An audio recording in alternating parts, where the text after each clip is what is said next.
like my energy. She gon' see on the one. Hey y'all, it's Chantel and welcome to my channel. Thank you so much for tuning in. This video will be an update to my very first video. I quit my nursing job pursuing day trading. If you guys have not seen that video, please check it out.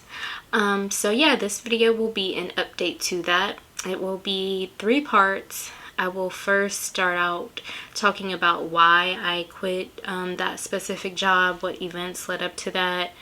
I will also talk about like what was my plan when I decided to quit and what did I do with my time off while I wasn't working.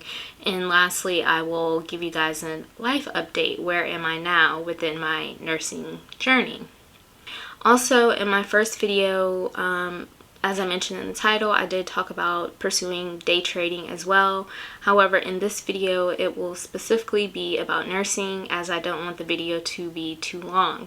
I will be doing an update about my trading journey, so stay tuned for that. So first, let's get into why I decided to quit my job.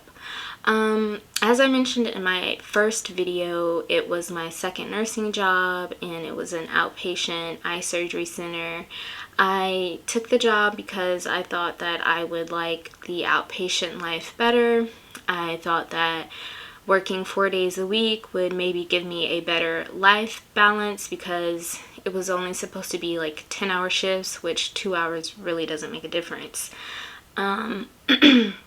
And I just thought that the stress of work would be less than working in the hospital. So that's why I decided to take that job. Starting out, everything was good. But as time went on, I realized that I didn't really care for a lot of my coworkers. I didn't think that they were nice or encouraging people, and that's not to say every single coworker, but a lot of them I just didn't vibe with them, you know.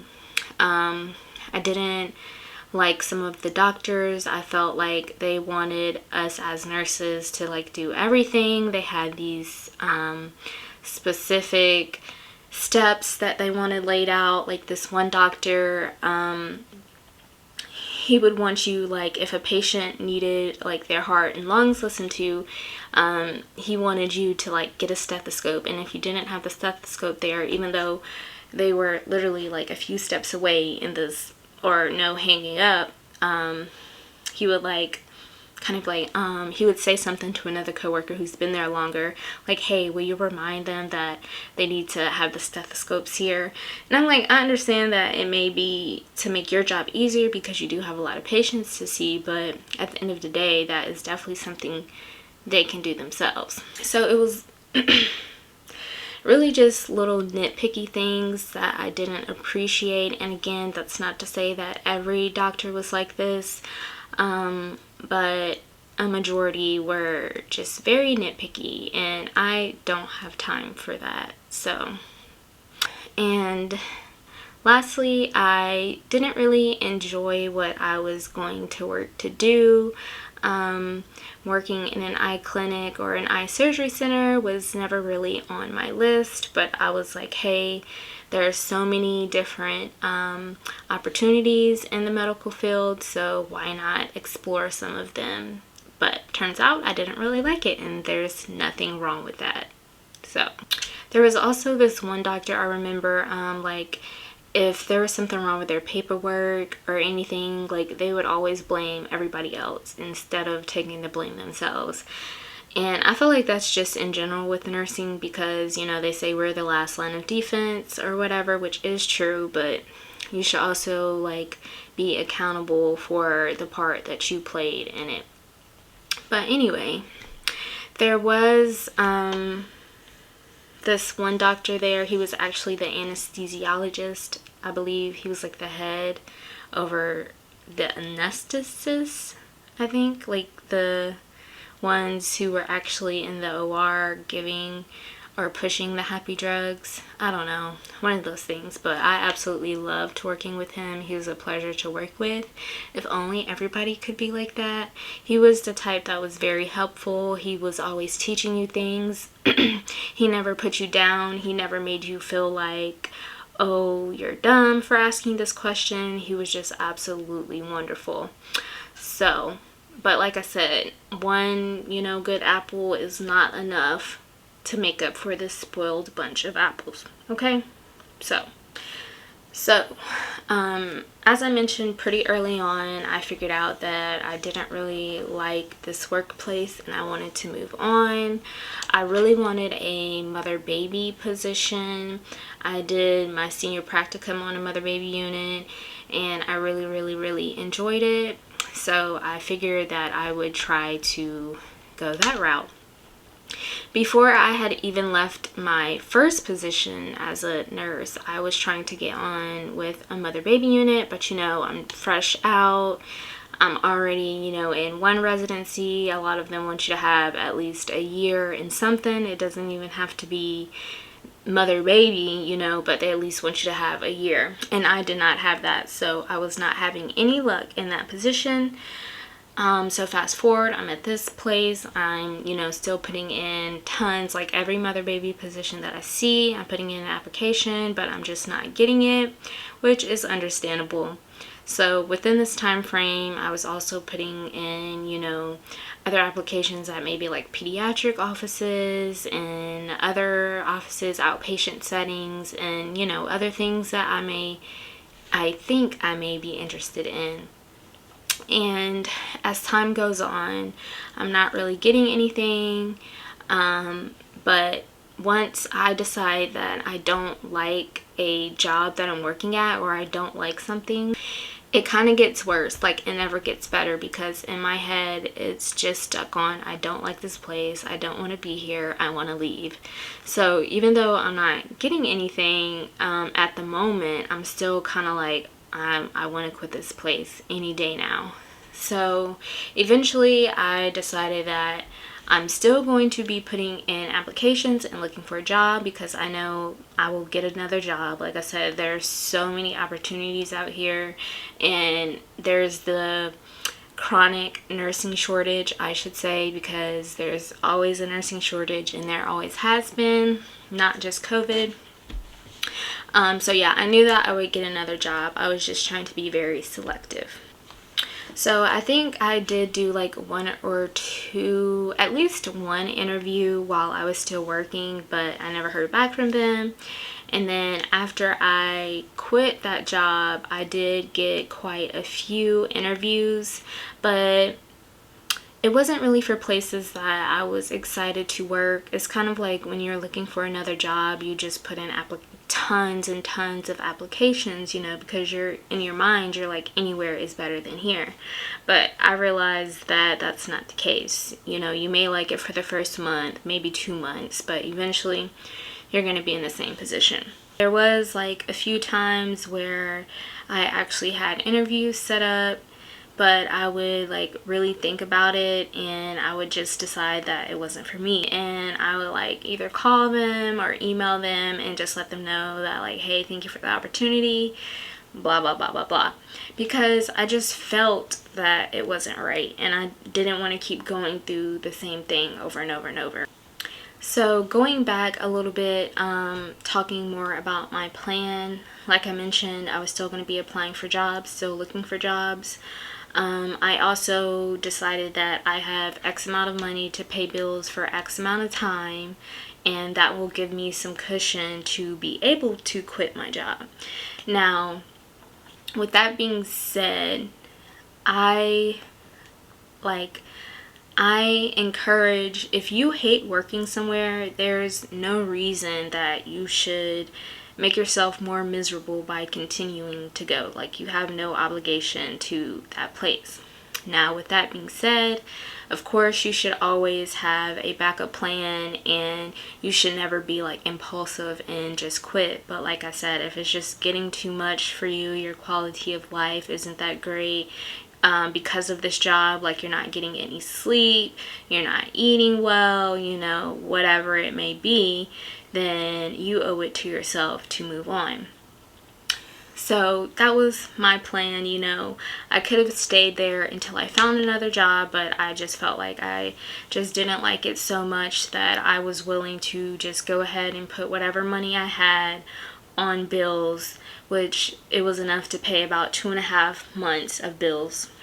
So about a couple of weeks to a month after I had quit, maybe even sooner, I had been applying to residency programs to try and hopefully get a mother-baby position, because I felt like as a new grad nurse, you know, with a little bit of experience, that was probably the only way that I was going to get a mother-baby job before, you know, completing 1 year of work somewhere.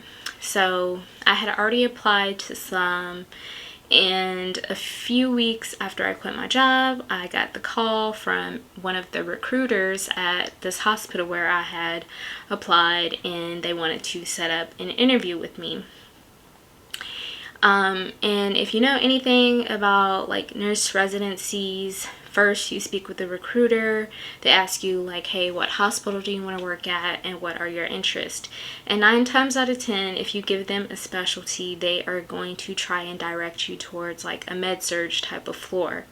And a lot of us don't like that, but of course in nursing school they encourage very strongly to get your 1 year of experience there. So obviously I mentioned, you know, my work history, whatever, and that I wanted to be on a mother-baby unit. And of course she was like, okay, is there anything anywhere else you would be interested in, maybe like a med-surg? And I was like, no ma'am, I wanted to do mother-baby before and I wasn't able to get a job, and I accepted a position here and I just really did not like it. I tried a different field of work, which was working at an eye surgery center, and I did not like it, and I know that my passion is to work as a mother-baby nurse. So sometimes you just have to be very, very direct. And she was like, okay, I'll see what we have. And a few days later, she was like, okay, you have an interview on a mother-baby unit at this hospital with so-and-so. So did that interview, everything went well, and I ended up getting that job. So yay! But also with nurse residencies, or I assume any residency, which is meant to help new grads transition into that professional role. They usually start certain times of the year because they are geared towards when students graduate, which is usually spring, summer, and fall. So I believe I applied for like the summer residency, and my start date ended up being July 25th. So mind you, this is like late April, early May. So it's like, even though I have a job already, I still have to go 2 months, you know. But even just knowing that I already had a job and I was secure in that aspect was very relieving.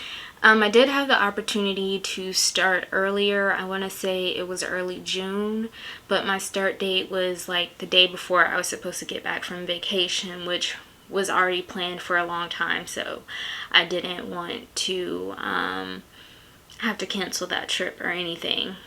And then there's also an opportunity, I want to say, to start sometime in May, but I was like, I wanted to start later. And the reason for that is I kind of wanted to take some time to reflect and to work on myself, as far as overcoming like the anxiety of being a new nurse and feeling incompetent and stuff. Also personal life things, and I did want to focus on day trading. And when I say that, I had already been learning about trading and live trading for about 1.5 years prior to this. So I wanted to just take time to just focus on things that I wanted to do. And one of those things was start a YouTube channel. So I was actually able to accomplish that during that time off. And yeah, I just wanted to reflect, to become like the best version of myself during that time, and I feel like it was very beneficial to me. So I enjoyed my time off, and just being able to do things that I feel like were being hindered because I was like either always working or tired from working or whatever it may be. Also, I wanted to mention that on my journey as a nurse, I have come across fellow new grad nurses, whether it be they have been a nurse for a year or 2 years max, who have also had like 2 or 3, maybe even 4 jobs in that time. So that definitely made me feel better that, hey, like, this is not a you thing. Like, other people experience these emotions and try to leave for better situations, so don't feel bad. But yeah, I wanted to share that because I have met like 2 or 3 people who left their first residency right out of nursing school, you know, like a couple months in. So it is a common thing. Never feel like you're going to be that oddball out or that you aren't going to be successful because you didn't complete your 1 year on a med-surg unit. I feel like if you know that's not what you want to do, why waste your time staying there? Like, just go ahead and try your best to get your foot in the door where you actually want to be. So I have been working for about 1 month now, and I absolutely enjoy my job. I don't have sleeping issues anymore. When I first started, I did, but I think that's just the nervousness of being back to work again. But I am actually able to sleep through the night, and I feel like that is a big accomplishment for me. I look forward to going to work every day. I love the people I work with. I love the patients that I take care of. It is just 10 out of 10. So I really am happy with where I am now, and I'm glad that I decided to make the choices that I did.